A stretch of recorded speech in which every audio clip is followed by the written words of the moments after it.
They're lost or so far from God, you couldn't get them to weep or care. And I'm not worried about you because I just don't have time for you. But listen, we've got a bulk of people right here in this church that have been being broken by God and are weeping and are changing. Listen to me. I want you to be encouraged because, you know, some of you guys are discouraged. You know what some of you are doing? I know I talk to you. I get feedback. I pray for you. You know, some people, they're saying, well, Brother Johnny,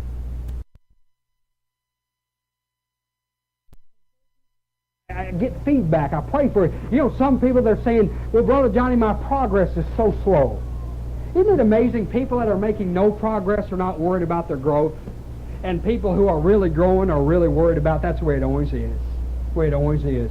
Listen to me. Don't quit. Don't get discouraged. If you're, you know, don't look. Just look at this year, between this year and last year. Discouraged.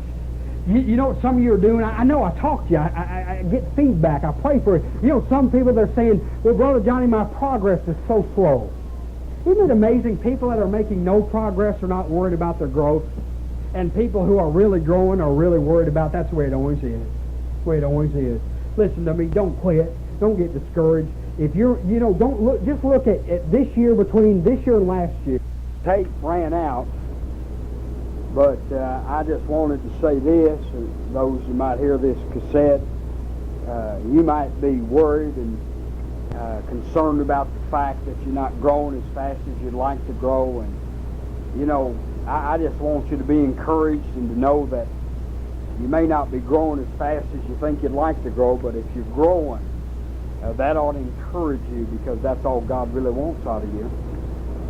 Reminds me of a fella that I read about who was raised back in the woods of West Virginia, and he'd never been to a city or anything like that, and he met a girl and she was from the backwoods also, and anyway, they got married and they had a son.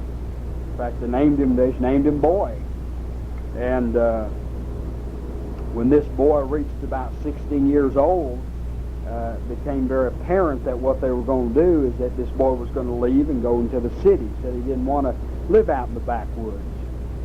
Well, his parents felt bad because they had not prepared him to live in the city, so they decided what they would do is kind of save their money up and go on a vacation into the big city and take the boy and at least, you know, kind of show him around so he might be able to see the big city without being all by himself. And the big day came, they'd saved enough money, and man, here they went, zoom, into the big city. Well, they pulled in front of this big swanky hotel, and, you know, they just couldn't believe it. Well, Pa said, look, Ma, you just stay in the car, me and Boy, we'll go in and look around, and we'll come back and get you. Well, they got out of the old truck, and they went up into the to go inside, and sure enough, they stepped on the mat, and the doors just opened automatically, and they just couldn't believe it. Walked in, and there was this big old chandelier, and they said, wow, they just never seen anything like that before. There was a water fountain inside, and there were statues, and it just unreal. Well, they were standing there admiring all this, and he could hear some clicking, kind of a click, click, click sound in the back of them. Well, they turned around, and lo and behold, there was this little bitty room.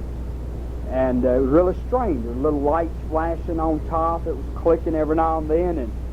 And he noticed these doors would shut and open from the middle.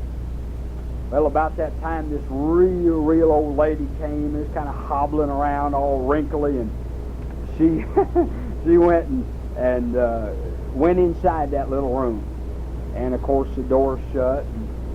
A few minutes later, the doors opened out, and I mean, out popped this young blonde. She was about 20 years old, just a knockout. And boy, with that old man's eyes got bigger, and he poked his son. He said, son, go get Mama. And, you know, all of us are looking for a little room like that. You know, some little room we can go into and push some buttons, and presto, and come out just like Jesus Christ. You know, I want you to know it doesn't happen that way. There's no little room, there's no experience, there's no certain thing that can happen, and presto, you turn into Jesus Christ.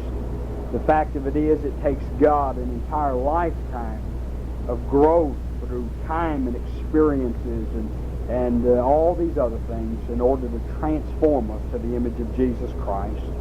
So my word of encouragement to you is press on. Continue to let God break you of the self-life, that Jesus might live his life in and through your body unto the glory of God.